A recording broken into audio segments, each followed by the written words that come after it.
2, on retombe sur un défi. Allez, je vais essayer de bien les choisir. Ah, il est pas mal celui-là. Je compte dans ma tête, ça s'appelle l'alphabet du monde. Je vais compter l'alphabet dans ma tête. Enfin, bon, je sais pas si on compte l'alphabet. Mais je vais réciter l'alphabet. Vous allez me dire stop.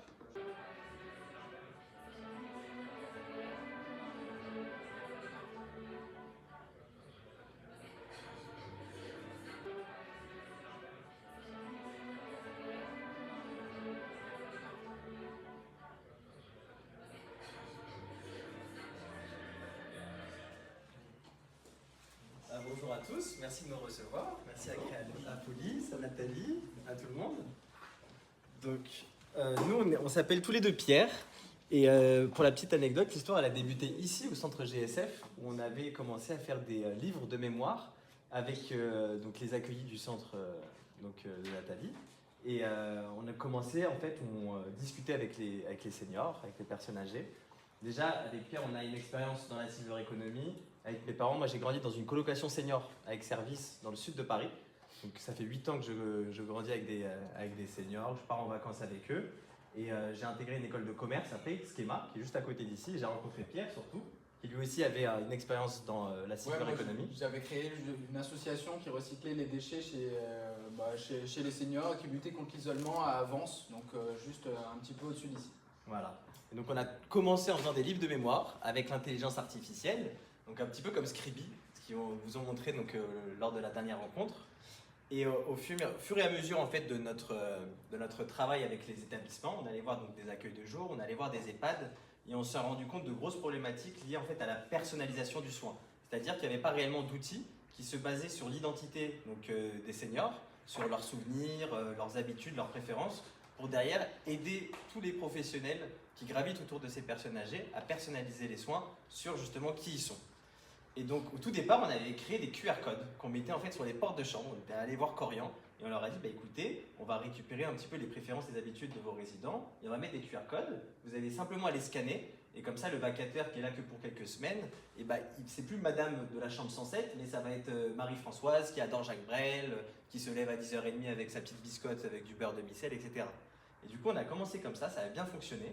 Et après on est allé voir un service d'aide à domicile et on s'était rendu compte que dans ces secteurs-là, il y avait encore beaucoup de papiers, notamment le cahier de suivi, qui était toujours manuel au domicile du senior, du bénéficiaire, et que les intervenantes devaient à chaque fois remplir manuellement les missions qu'elles ont faites, la situation de la personne. La famille arrive derrière, regarde si le cahier de suivi a bien été rempli. Un petit peu le même principe que dans un accueil de jour. Et donc on avait vu ça avec Pierre et on s'est dit, tiens, à l'ère de l'intelligence artificielle, à l'ère du digital, du numérique, du vocal, on ne peut pas rester avec ces cahiers qui se perdent, d'autant plus que les intervenantes professionnelles, pour la plupart en France, notamment maintenant, il y a 40% de professionnels qui sont d'origine étrangère, donc il y a beaucoup d'Ukrainiens, de Bulgares, de Portugais, et ils ont une barrière à la langue qui est quand même assez importante, donc les cahiers de suivi ne sont pas remplis. Nous on s'est dit avec Pierre, digitalisons le cahier de suivi par la voix. Permettons aux intervenants professionnels de simplement, après leur prestation, leur intervention, faire un résumé vocal et de dire ce qui s'est passé. L'intelligence artificielle va pouvoir structurer un rapport, envoyer une notification avec les missions, le résumé de la prestation aux familles et surtout derrière permettre à l'équipe d'avoir enfin une traçabilité avec de la data, de la donnée de terrain qui n'est pas inventée, non, qui existe, mais qui n'apparaissait pas avant sur les cahiers de suivi. Donc on s'est lancé dans cette aventure. Tout l'été dernier, on a testé sur des services à domicile, ça a bien pris. Et donc là, on commence à lancer notre produit, enfin à commercialiser auprès de services à domicile de la région. Il y a le service à domicile de Biot, de Nice. Et donc ce produit, on essaye également de pouvoir, là on va potentiellement lancer une phase test avec Nathalie dans le centre d'accueil de jour ici de GSF, pour en fait permettre de décloisonner le cahier de suivi et de permettre à tous les professionnels et même les familles, toutes les personnes qui gravitent autour d'une personne âgée justement, d'avoir ces informations, de pouvoir interagir, de pouvoir voir justement se compiler toute cette information et que ce profil donc, du senior devienne intelligent et qu'après, plus que de simplement informer sur ce qui s'est passé, qu'il puisse guider la prise en soin. C'est-à-dire qu'il puisse personnaliser la prise en soin. Donc on va vous montrer. Oui, bien sûr. En fait, juste pour revenir sur un petit point, l'objectif, c'est pas non plus du tout de fliquer, c'est d'avoir un outil qui nous permet de comprendre ce qui a été réalisé. En fait, que ce soit à domicile, que ce soit en accueil de jour, que ce soit en EHPAD, et surtout d'avoir ce triptyque donc, qui communique autour de ce profil digital qui est donc la personne elle-même bien sûr, ses aidants familiaux et aussi tous les aidants professionnels. Et les aidants professionnels aujourd'hui n'ont pas d'outils, et comme disait Pierre, pour communiquer avec des gens qui sont notamment issus d'origine étrangère, ils ne peuvent pas écrire en français et donc il n'y a pas d'informations remplies dans le cahier de suivi. Donc le fonctionnement de l'application c'est vraiment très simple, c'est une application, on vous montrera tout à l'heure, mais ça fonctionne exclusivement par rapport donc, vocal, c'est-à-dire qu'on a juste à parler dans l'application, et dès qu'on parle dans l'application, l'intelligence artificielle va juste donc prendre tout notre récit et trier en fonction des informations avec un modèle que nous on a entraîné sur beaucoup de données, de rapports, justement tout cet été, comme disait Pierre, dans des services d'aide à domicile déjà. Et ces rapports, on peut les faire dans plusieurs langues, bien évidemment. Pour l'instant, on est parti sur le français, mais on a repéré déjà 5 langues qui sont les plus parlées dans les services à domicile azuréens. Donc c'est ceux-là qu'on va intégrer. Et après, ce que je voulais dire également, c'était que les profils des intervenants sont souvent catégorisés un petit peu comme des classes socio-professionnelles un peu basses. Elles font des métiers de cœur, mais maintenant c'est des métiers très routiniers, où en fait l'humain il est complètement dévalorisé. Et il y avait des statistiques qui étaient complètement perturbantes, mais par exemple une infirmière, sur le terrain, elle va passer que 25% de son temps, même pas, c'est un petit peu moins un quart de son temps, à faire vraiment une prise en soin, à être face à face avec la personne et à avoir vraiment une tâche humaine. Le reste du temps, c'est que du médico-administratif. Et donc l'idée aussi de ça, c'est de revaloriser le travail des intervenantes pour enlever un petit peu des tâches médico-administratives et les remettre sur ce qui est important, pourquoi ils ont choisi ce métier qui était l'humain au départ. C'est de prendre soin des personnes âgées, de vivre des moments avec elles, de les accompagner tout au long du vieillissement. Donc cette application a vraiment ce but-là.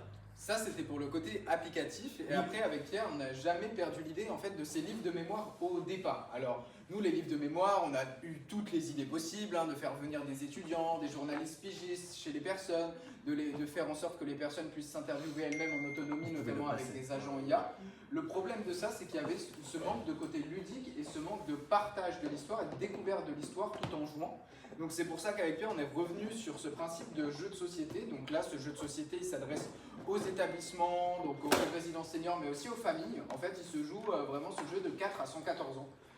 Et l'objectif, c'est d'apprendre un petit peu plus à connaître sa famille. C'est un petit peu comme un Monopoly de la mémoire. On avance dans des cases, on a des thèmes où on doit raconter un petit peu son histoire de vie, on a des défis collectifs. Voilà. Donc c'est un plateau un petit peu comme ça dans le mode de la bonne paye. Et puis l'objectif donc, de ce jeu à la fin, et c'est là où nous travaillons en partenariat avec Scribie, c'est de ne pas perdre les souvenirs issus de ce jeu. Et donc c'est là où on revient au livre de mémoire, c'est que ce jeu, grâce à une application à côté qui enregistre tout automatiquement, et grâce donc, à une technologie qui s'appelle la diarisation qui permet de reconnaître les voix, on va pouvoir avoir donc, un magazine imprimé de toutes les parties de jeu que l'on fait. Et si on joue beaucoup à ce jeu, on peut même avoir son livre de mémoire imprimé automatiquement. Et tout ça en jouant avec ses petits-enfants ou alors tout simplement en atelier en résidence senior. Pour les résidences seniors, on peut aussi envoyer un mail automatiquement aux familles par exemple, pour avoir le souvenir de mamie Sylvie qui a raconté ça. Un exemple qu'on prend souvent en compte dans la silver economy, c'est la société Familio, où les familles envoient des gazettes aux personnes âgées dans les résidences. Et là, l'intérêt en fait, de ce jeu, c'est que c'est un petit peu un Familio mais inversé. Ça veut dire qu'on va jouer au jeu, nous on travaille beaucoup avec les jardins d'Arcadie, des résidences seniors, Antibes, Grasse, Cannes. Et en fait, quand on joue au jeu, les personnes âgées, elles sont proactives. Elles vont à la fois poser des questions sur la vie des autres, mais également raconter leurs souvenirs. Donc elles vont toutes s'écouter. Et à la fin, en fait, on se retrouve avec 1h30 d'enregistrement et c'est de la mémoire pure sur leurs souvenirs, leurs plus beaux voyages, leurs plus belles chutes, leurs accidents. Et ça va vraiment dans tous les sens. Et en fait, ces souvenirs-là, nous, on les renvoie automatiquement par mail ou par message aux familles. Et on a remarqué que les familles, justement, il y a des souvenirs, plein de souvenirs qu'elles n'ont jamais entendu parler. Et ça les fait revenir, justement, dans la résidence. Et ça recrée du lien dans l'autre sens de Familio. Donc c'est vraiment un jeu qui se veut intergénérationnel, mais également où on renoue, en fait, avec sa famille. L'idée, c'est on en apprend toujours, quoi. Et là où on est aujourd'hui avec ce jeu, donc l'objectif c'est qu'on va commander en fait 1000 jeux de société et donc on va être présent au Festival international du jeu à Cannes. L'objectif, là où on travaille donc avec Scribie qui eux ont déjà toute la brique existante des livres de mémoire, là il faut vraiment qu'on regarde si l'intelligence artificielle fonctionne. Donc bien sûr l'objectif c'est absolument de ne rien inventer. Aussi de mettre des filtres en place, parce que si je dis que j'étais en vacances sur une plage nudiste avec ma mounette en mangeant des courgettes, il ne faut pas non plus que les gens puissent comprendre ça et que ça soit diffusé à tout l'établissement. Ce n'est pas du tout notre objectif. Et donc derrière ça, c'est de faire en sorte que l'IA vraiment vienne raconter et vienne en support. donc sans rien modifier ce qui a été dit dans le jeu. Et là, c'est pour ça qu'on est aussi ici aujourd'hui, pour vous faire tester un petit peu. On va pouvoir un petit peu enregistrer, mais rapidement, avec votre consentement bien sûr, pour voir ce que ça donne et comment ça retranscrit aussi les souvenirs racontés. Exactement. Et le slogan de toute cette société Passe Mémo, c'est « Je passe mes mots en face à face pour éviter que tout s'efface ». Voilà de mes belles missions. Merci pour votre écoute. Merci à vous. Bon, on se revoit dans 5-10 minutes. Là, maintenant, je donne la parole à Maxence Mercier, donc il va se présenter tout seul. Allez. Ah bah oui. J'ai une question par rapport à l'application, la première partie du coup. Vous dites que du coup les personnes elles peuvent parler, que c'est ce qui permet de retranscrire en fait ce qui a été dit. Je suis dans un service à domicile, donc c'est pour ça que ça vous parle. Qu'est-ce qu'il en est de ce qu'elles disent, parce que c'est une IA à la base et c'est via une application, les données qui sont censées être quand même un minimum confidentielles, elles sont supprimées, est-ce qu'elles sont reliées au logiciel interne du service qui le prend en charge? J'avais juste cette petite question, parce que c'est juste cette partie-là qui m'interpelle. La confidentialité des photos. Alors, bien sûr, nous, on essaye de s'intégrer au logiciel actuel, mais c'est eux qui nous bloquent en fait les accès, donc nous, on est totalement ouverts. Et après, contrairement au papier, en fait, nous, notre solution, c'est aussi un des arguments qu'on met en avant, c'est que c'est beaucoup plus confidentiel en fait que le papier, sachant que les carnets papier en fait sont souvent parfois perdus. Il y a les informations, tout le monde peut les voir en fait, qui sont chez la personne âgée. Donc nous, en fait, on fait de l'archivage automatique. Au lieu d'avoir le cahier de suivi qui est rempli et ensuite on le stocke et on l'archive dans le service d'aide à domicile une fois qu'il est fini, ce qui en règle générale en ce moment prend quand même 1 an et demi. Voilà, nous en fait, c'est automatiquement, on permet à l'établissement d'exporter ces données dans ces fichiers, les sécuriser, et nous ensuite sur la plateforme, donc il y a une alerte pour dire que nous on ne stockera pas les données à partir d'une certaine période. Là, il faut qu'on voit avec l'établissement, c'est en fonction de lui ce qu'il souhaite. Nous, la recommandation de la CNIL, c'est de ne pas les stocker plus de 3 ans pour éviter tout piratage, sachant que nous aussi, on a des bases hébergées en France et l'objectif, c'est d'héberger toutes nos données au serveur à Sophia Antipolis juste à côté. Nous, en fait, on vous met en place votre propre serveur et même nous, on n'a pas accès à vos rapports. C'est-à-dire que même nous, on ne peut pas regarder ce qui s'est passé au domicile de Marie-Françoise. Et tous les vocaux, ils disparaissent, on garde que le texte. Prochaine question dans les ateliers. Maxence, merci. En tout cas, ça me permet de vous dire bravo quand même, parce qu'à titre personnel, moi j'ai enregistré beaucoup à l'insu de mon grand-père, mes grands-parents, leurs discours sur des années, et en fait, je sais qu'il y a énormément de choses qui s'inscrivent là quand il n'y a pas fatalement non plus la volonté de vouloir saisir l'histoire. Beaucoup de choses ressortent et c'est vraiment une très bonne initiative. Alors, de mon côté, alors je me présente, Maxence Mercier, je suis compositeur, je termine un doctorat en recherche-création à l'Université Côte d'Azur. Le doctorat de recherche-création, il s'agit en fait de documenter le processus de création, l'écriture en fait, comment ça se passe, le processus de création d'une pièce, d'une œuvre. Il y a un savoir incarné dans le geste d'écriture, dans la manière de faire les choses, et voilà, c'est ce que j'ai fait pendant 3 ans. Et au cours de ces 3 années, il y a eu des projets qui étaient orientés sur exclusivement mon écriture, ma musique, et puis d'autres choses qui étaient un peu plus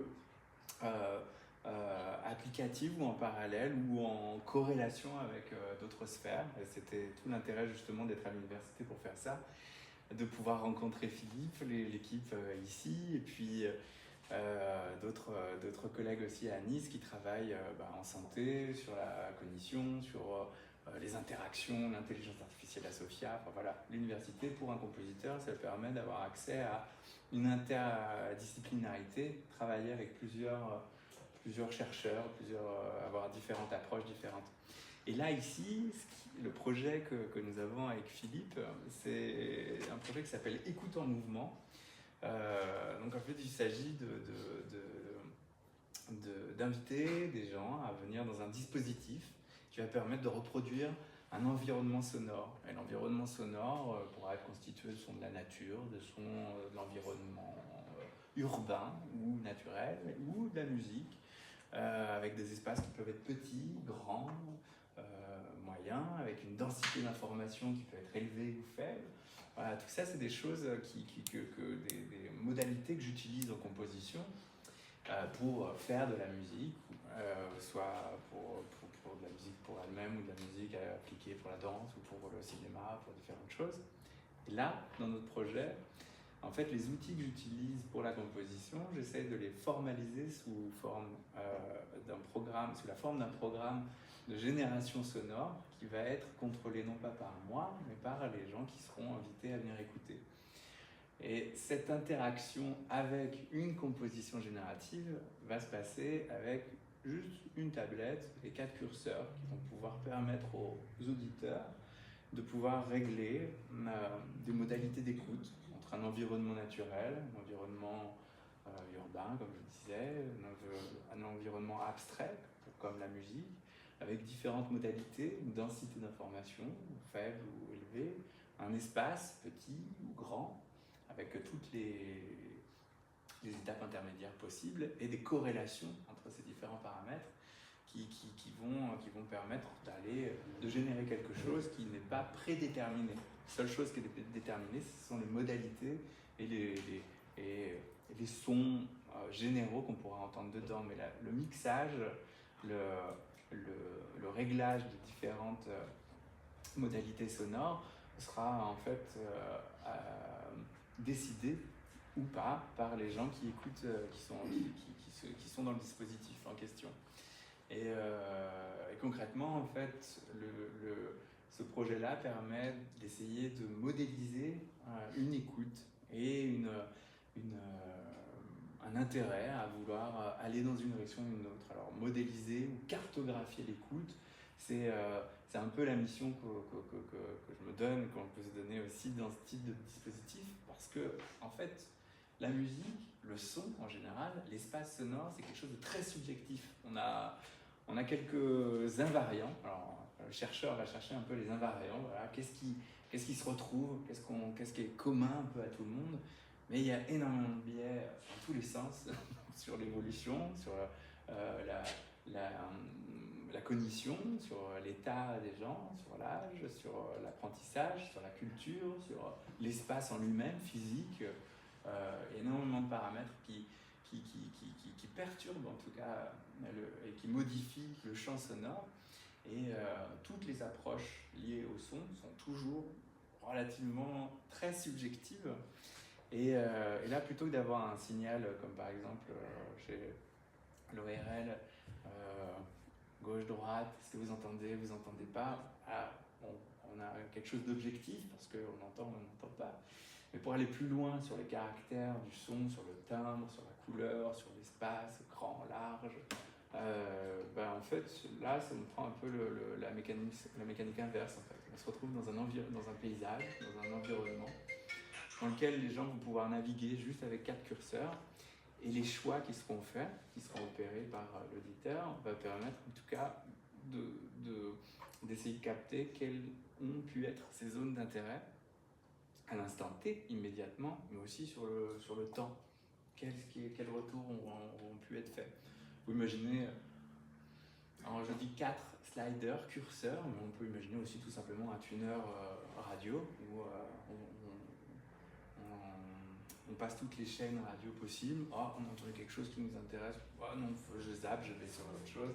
On passe à une autre fréquence. On réécoute encore 3-4 stations différentes, il n'y a rien d'intéressant. Et puis finalement, on revient à la première ou la deuxième. Bon, ça je le fais, à peu près la même chose, en conservant les datas, justement, mais sur 4 curseurs qui vont être corrélés ensemble pour essayer de distinguer qu'est-ce qui pourrait être un invariant pour déjà la personne qui écoute, mais après, une fois qu'on a enchaîné, stocké plusieurs résultats sur des centaines d'auditeurs, est-ce qu'il y a des invariants qui vont pouvoir être communs à tout ça, à tous ces publics? Voilà. Alors, ce qu'il va falloir, c'est tester. Eh bien, venez à Créapolis à Biot pour tester le dispositif de l'écoute en mouvement qui vise à cartographier les affects sonores.